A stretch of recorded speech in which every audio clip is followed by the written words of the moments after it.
the kids.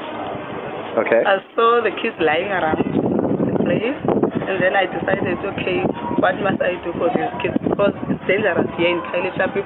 Children can get raped, children can get killed and stuff. So I can. I'm keeping my babies this side. Okay. So the babies only arrived at 6 o'clock. So 6 o'clock, I'm taking all these mattresses and lying them down and prepare for this because the kids are coming here, sleeping on here.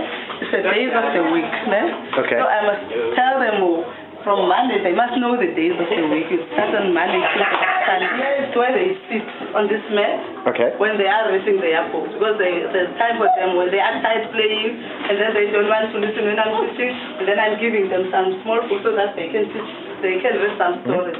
Cooking, preparing for them. Oh, you're cooking for the kids as well? Our stove and our pot that we are using.